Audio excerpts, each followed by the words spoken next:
अस्सलाम वालेकुम दोस्तों, कैसे हैं आप सब। उम्मीद करता हूं कि आप सब बढ़िया होंगे। दोस्तों आज मेरी मौजूदगी है हिसार में। दोस्तों आज हम बात करेंगे फैक्ट फाइंडिंग टीम की सदस्य चाहना जी से।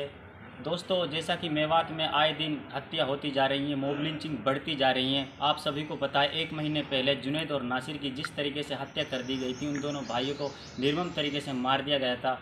दोस्तों इसी को लेकर आज हम चाहना जी से कुछ बातचीत करेंगे। चाहना जी आप क्या कहना चाहती हैं इस मुद्दे को लेकर। मतलब जैसे मैं फैक्ट फाइंडिंग टीम की तरफ से हूँ। इस मतलब हरियाणा के अलग अलग ज़िलों से मतलब एक फैक्ट फाइंडिंग टीम गई मेवात के अंदर, और वहाँ पे हम 3 दिन रुके। 3 दिन रुकने के बाद हमने देखा कि ये मतलब पहले ही प्रचार है मेवात के बारे में कि वो मिनी पाकिस्तान है, मतलब कट्टरपंथियों का हब है, आतंकवादियों का गढ़ है।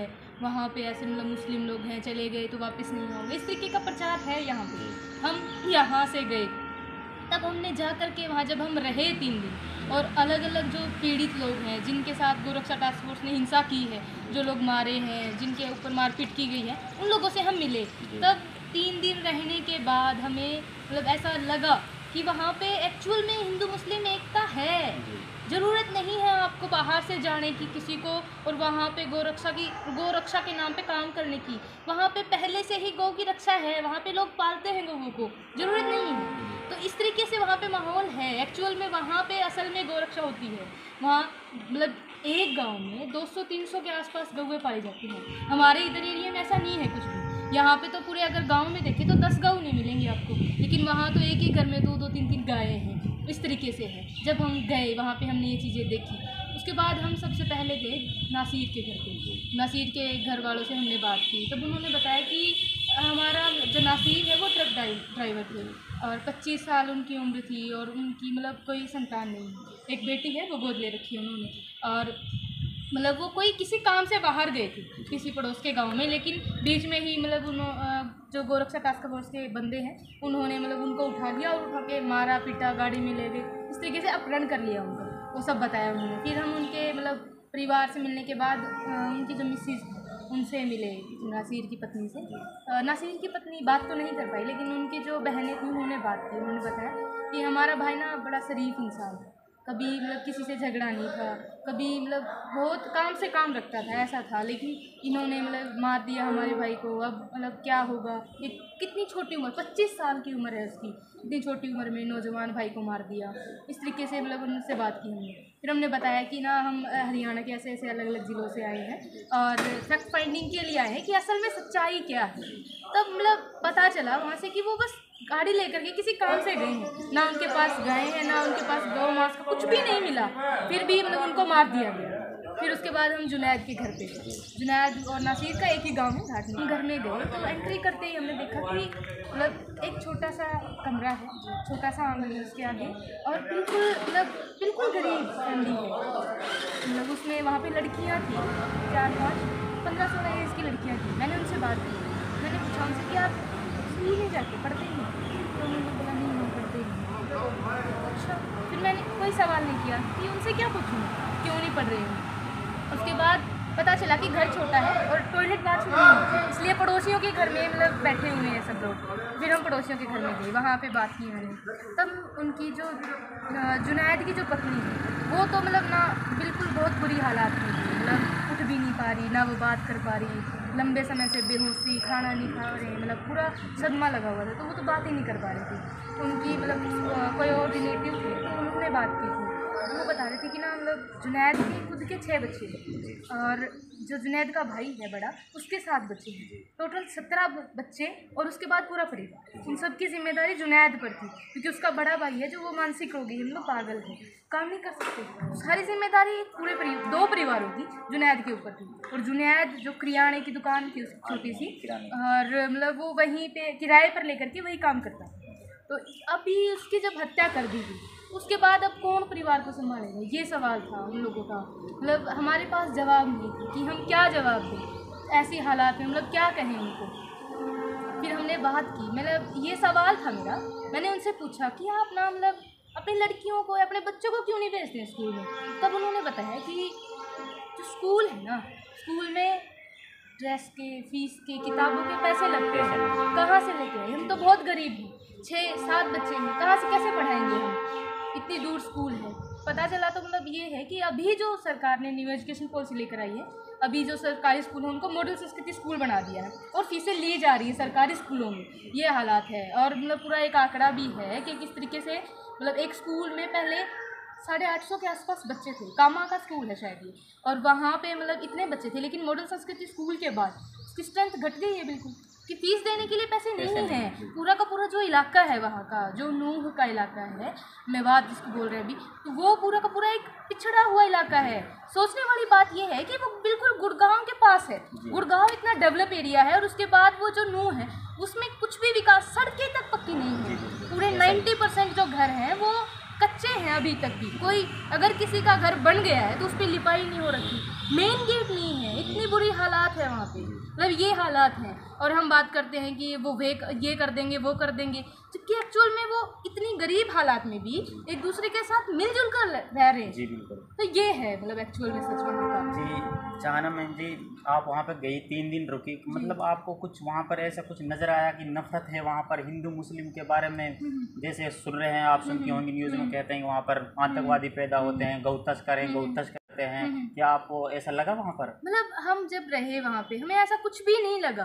असल में जो नफरत फैलाने का काम कर रहे हैं वो ये जो गौ रक्षा टास्क फोर्स के बंदे हैं, बजरंग दल के जो लोग हैं, जो यहाँ से जाकर के वहाँ पे ऐसे काम कर रहे हैं, लोगों को मार रहे हैं, गुंडा राज चला रहे हैं, वो असल में नफरत फैला रहे हैं। वो इसलिए कि उनको सियासत मतलब अपना पूरा का पूरा वोट बैंक के लिए जो पॉलिटिकल पार्टी है बीजेपी है वही करवा रही है, उसी का संगठन है बजरंग दल, ये सब के सब, तो वो करवा रहे हैं वोट के लिए, और कुछ भी नहीं है। असल में ये पूरा ना एक लोगों के दिमाग में माइंड सेट कर दिया गया है कि मेवात ऐसा है, जबकि आपको जाकर देखना चाहिए कि मेवात असल में कैसा है। और आज ज़रूरत है मेवात को हमारे साथ की, कि वो जब वो हरियाणा का ही हिस्सा है, मेवात को ऐसे दिखाया जाता है कि हरियाणा अलग है, मेवात अलग है, जबकि वो उसी का हिस्सा है। ऐसा कभी सोचते ही नहीं।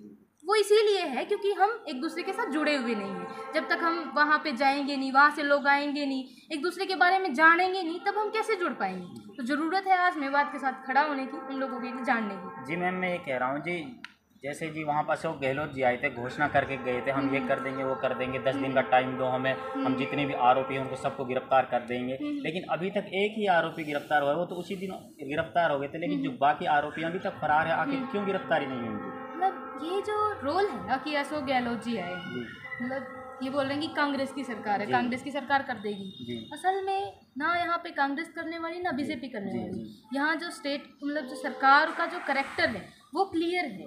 इनको मतलब एक ये है कि एक नीतियाँ बना रहा है, एक नीतियाँ लागू कर रहा है, दूसरा उस नीति के समर्थन में खड़ा है। वो अगर कुछ नहीं बोल रहा तो उसके समर्थन में खड़ा है। मतलब यहाँ पे जितनी भी सरकारें हैं या जितनी भी राजनीतिक पार्टियां हैं जो वोट लेने के लिए काम करती हैं, वो बस वादे और नारे देने की हैं। उन्होंने आज तक ना जनता की भलाई में कुछ किया है और ना वो आगे करेंगी। उन्हें जब ज़रूरत होती है वोटों की तब वो लोगों के बीच आते हैं और उसके बाद वो कहीं नहीं आते।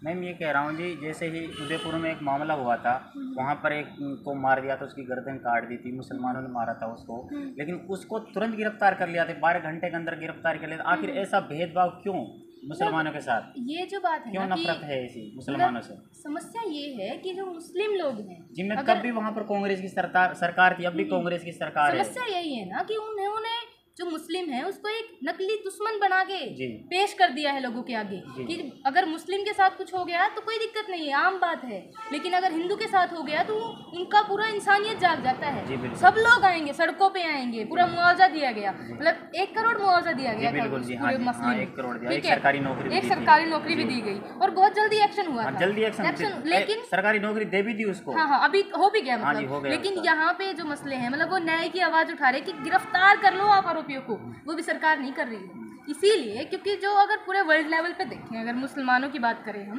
तो जो मुस्लिम कंट्री है, जो मुस्लिम देश हैं, उनके पास संसाधन है, मतलब सबसे ज़्यादा तेल की कुएं जो हैं वो मुस्लिम देशों के पास है। उन्हें वहाँ से हटाना है, उन कुएं के ऊपर राज करना है, तो संसाधनों का कब्जा में करना है, तो सबसे पहले वो जो लोग हैं जो वहाँ रह रहे हैं उनको हटाना पड़ेगा। उसके लिए पहले प्रचार जरूरी है कि मुस्लिम ऐसे होते हैं, मुस्लिम ऐसे होते हैं, इस करके अगर आप उनके ऊपर अटैक कर रहे हो तो ये एक नॉर्मलाइज हो जाएगा, लोगों के दिमाग में बढ़ेगा कि मुस्लिम ऐसे ही होते हैं, उनके साथ ऐसा ही होना चाहिए, ये दिमाग में सेट हो जाएगा लोगों को। इसीलिए वो मुस्लिम के खिलाफ इस तरीके से व्यवहार कर रहे हैं। ये हम बात करें वर्ल्ड लेवल की। लेकिन अगर इधर भारत की बात की जाए तो यहाँ पे शुरू से ही जो हिंदुत्व फासीवादी जो ताकतें रही हैं कि हमें अपना हिंदूवादी एजेंडा लागू करके किस तरीके से जो यहाँ के जो संसाधन हैं, ठीक है, उनके ऊपर मतलब कब्जा करवाना है, या फिर यहाँ के जो मुस्लिम हैं वो भी इसी तरीके से बदनाम किए जा रहे हैं। जो इनका जो इसका गौ तस्करी का जो काम है वो पूरा का पूरा जो ये बड़े बड़े बजरंग दल के या इनके जो हेड हैं वो चला रहे हैं।